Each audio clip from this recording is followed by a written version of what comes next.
बच्चों का तीसरी लहर को लेकर बच्चों को ज़्यादा खतरा हो सकता है, ये बात सर कहाँ तक सही है? बिल्कुल, इस बात के बारे में मैं थोड़ा सा बैकग्राउंड देना चाहता हूँ। उसमें पहली बात तो ये है कि सबसे पहले जब हमारी पहली वेव आई थी तो ये देखा गया कि वो एल्डरली लोगों को और जो विभिन्न बीमार रोगों से ग्रसित हैं, जैसे डायबिटीज़ है, कैंसर है, फेफड़े की कोई लंबी बीमारी है, अस्थमा है, या गुर्दे की कोई लंबी बीमारी है, या जिनकी एज ज़्यादा हो गई उनको ज़्यादा अफेक्ट किया था, सीवियरली अफेक्ट किया था, और उनकी डेथ रेट भी ज़्यादा रही थी। उसके मद्देनज़र सरकार ने ये निर्णय लिया कि हमें सबसे पहले जो है 60+ वालों का वैक्सीनेशन करके हमारे बुज़ुर्गों को, वरिष्ठ नागरिकों को सुरक्षित कर लेना चाहिए। तो एक तो ये कारण रहा कि उनको जो है ज़्यादा अफेक्ट किया, और बाकी हमारी सरकार ने प्रोएक्टिव होकर के मोर देन 60 वालों को वैक्सीनेशन करना शुरू कर दिया था। फिर बात आई कि यंग अडल्ट्स में फिर एक विचार आया कि चूँकि यंग अडल्ट्स जॉब पे भी जाते हैं,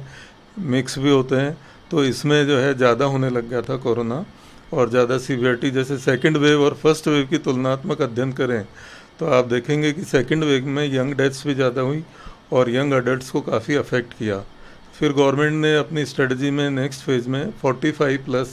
को वैक्सीनेट करना शुरू किया, और उसके बाद 18+। तो अभी हमारा जो वैक्सीनेशन का प्रोग्राम है वो 18 से लेकर के बड़े एल्डरली तक, वरिष्ठ नागरिक तक है। तो उसके चलते जो है काफ़ी वरिष्ठ नागरिक,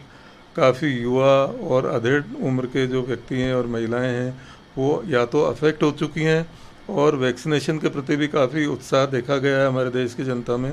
काफ़ी हद तक वैक्सीनेट भी हो गए हैं। बच्चे अभी तक स्कूल नहीं जा रहे थे, घरों के अंदर ही वो लगातार रहे, उनका वैक्सीनेशन का अभी कुछ आया नहीं है। ऐसी परिस्थिति को देखते हुए जो स्पेकुलेशंस हुए वो ये हुआ कि धीरे धीरे एज शिफ्ट हो रही है। तो अब जो एज अफेक्ट होगी वो बिलो 18 और छोटे बच्चों को ज़्यादा अफेक्ट करेगी। ये थी साइंटिफिक वैज्ञानिक धारणा, लेकिन इस धारणा को पूर्णतया जो है अक्षर से सत्य नहीं माना जा रहा। अनदर स्कूल ऑफ थॉट कहती है कि जब अडल्ट कहीं इन्फेक्ट हुए तो परिवार के अंदर ही थे, बच्चे उनके साथ ही थे, और ये भी देखा गया कि हालांकि बच्चों की ज़्यादा टेस्टिंग नहीं हुई, लेकिन एंटीबॉडी जब टेस्ट किया गया तो काफ़ी हद तक बच्चों में भी एंटीबॉडीज़ पाई जा चुकी हैं। तो दूसरा स्कूल ऑफ थॉट कहता है कि ये जो बहुत ज़्यादा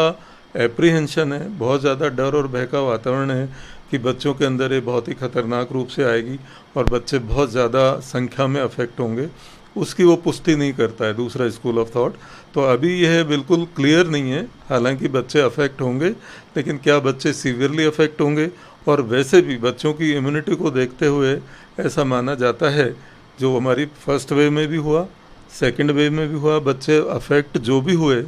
उनमें कोई गंभीर ज़्यादा नहीं हुए, और डेथ तो नहीं के बराबर होती है। तो इसलिए बच्चों में यदि आती भी है तो डेथ रेट तो कम रहेगी, लेकिन हो सकता है कुछ परसेंट बच्चे, ऐसा मानते हैं कि 5% बच्चे, उनके अंदर कोविड के कारण एक सिंड्रोम डेवलप होता है, उसको कहते हैं MIS-C, multiple inflammatory syndrome in children. तो ये मल्टीपल जहाँ वर्ड आता है उसका मतलब ये है कि शरीर के विभिन्न अंगों को ये अफेक्ट करता है, ख़ास तौर से हार्ट, किडनी, फेफड़े और ब्रेन को। तो वो कॉम्प्लिकेशंस जो है बच्चों में 5-7% बच्चों में आ सकते हैं जिनको कोरोना होगा। ज़्यादातर बच्चों का ट्रीटमेंट घर पे ही संभव हो पाएगा और सामान्य वार्ड में ही संभव हो पाएगा। ICU में बच्चों को रखने की उतनी आवश्यकता नहीं पड़ेगी। पर चूँकि हमारे अनुभव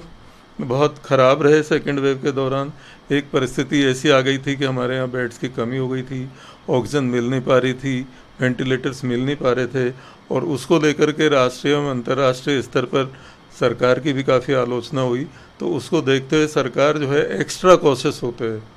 मतलब ज़रूरत से ज़्यादा ध्यान देते हुए बच्चों के वार्ड्स तैयार करवा रही हैं, ICU, वेंटिलेटर, ख़ास तौर से वैसे तो सभी के लिए, पर चूँकि फैसिलिटी बच्चों के लिए पहले नहीं डेवलप हो पाई थी और बच्चे इतने एडमिट भी नहीं हुए थे, तो इस संभावना को मद्देनज़र रखते हुए, हालांकि कम या ज़्यादा आ सकती है, पर सरकार की तैयारी तो एकदम पूरी होनी चाहिए, हमें मुस्तैद होना चाहिए। इसके लिए सरकार बहुत प्रयत्न कर रही है और हर जगह जिला स्तर पर, CSC स्तर पर, मेडिकल कॉलेज स्तर पर ख़ास तौर से बच्चों के ICU, ऑक्सीजनेटेड बेड्स, इन सब की पुख्ता व्यवस्था कर रही है। सर एक और सवाल सामने आया है कि कोरोना की वैक्सीन अब बच्चों को भी लगने वाली है, तो कितने उम्र के बच्चे हैं जिनको ये वैक्सीन लगेगी, और अगर ये वैक्सीन उन्हें लगती है तो इसका कोई परिणाम उन पर होगा? इसको समझने के लिए हम यदि नॉर्मल जाएं कि कोई भी दवा जब आविष्कार होती है तो सबसे पहले उनका प्रयोग जो है एनिमल पर होता है। फिर जब वो देखते हैं कि एनिमल के अंदर ये इफ़ेक्टिव है और रिलेटिवली सेफ़ है, फिर अडल्ट पॉपुलेशन पर उसका प्रयोग किया जाता है। तो पहले कोई भी चाहे दवा हो चाहे वैक्सीन हो, उसको पहले परीक्षण किया जाता है सुरक्षा की दृष्टि से। तो सबसे पहले अडल्ट्स, फिर आता है, जैसे आपने देखा होगा शुरू में वैक्सीन जो है प्रेग्नेंट लेडीज़ को नहीं दिया जा रहा था, लैक्टेटिंग मदर्स को नहीं दिया जा रहा था। फिर धीरे धीरे जब स्टडीज़ हो गई और हमारी safety profile beyond doubt prove हो गई कि ये सेफ़ है, तो आजकल प्रेग्नेंट मदर्स को, लैक्टेटिंग मदर्स को, अबव 18 को वैक्सीन दिया जा रहा है। तो अभी हमारे इंडिया के अंदर भी और वर्ल्ड ओवर भी, इंडिया के अंदर all India institute new Delhi, all India institute Patna Bihar एवं रोहतक के अंदर बच्चों पे ट्रायल चल रही है, जहां 2 साल से लेकर के 18 साल तक के बच्चों पर इस कोरोना वैक्सीन का या अन्य अन्य तरह की ब्रांड्स के कोरोना वैक्सीन का अलग अलग राष्ट्रों में खोज चल रही है, रिसर्च चल रही है। और जैसे ही ये प्रूव हो जाएगा, जैसे कि पिछले दिनों मीडिया में, अखबार में आप लोगों ने सबने पढ़ा होगा कि जो है फलां कंट्री की फलां वैक्सीन बच्चों के लिए अब दी जाने योग्य है, सेफ है और उसको लाइसेंस दिया जा रहा है। तो हो सकता है आने वाले टाइम में अक्टूबर या नवंबर तक इंडिया के अंदर भी उसको परमिशन दे दी जाए। और ये जो परमिशन होगी बच्चों में वैक्सीन लगाने की, इनिशियली होगी 12+। फर्स्ट जो हमारी रहेगी वो 12 साल से 18 साल वाले बच्चों को कवर करेंगे। और जैसे ही लगेगा कि 12 से 18 साल वाले बच्चों में सेफ्टी प्रोफाइल अच्छी रही है, प्लस हमारे साथ साथ जो रिसर्च चल रही है 2 ईयर्स तक के बच्चों में, उनमें यदि सेफ्टी प्रोफाइल यदि हमारी सिद्ध हो जाती है कि ये वैक्सीन एकदम बच्चों के लिए सेफ़ है, तो फिर जो है इसको आई थिंक मास स्तर पर हमारी राष्ट्रीय सरकार और राज्य सरकारें पहल करते हुए बच्चों को वैक्सीनेट करना चाहिए।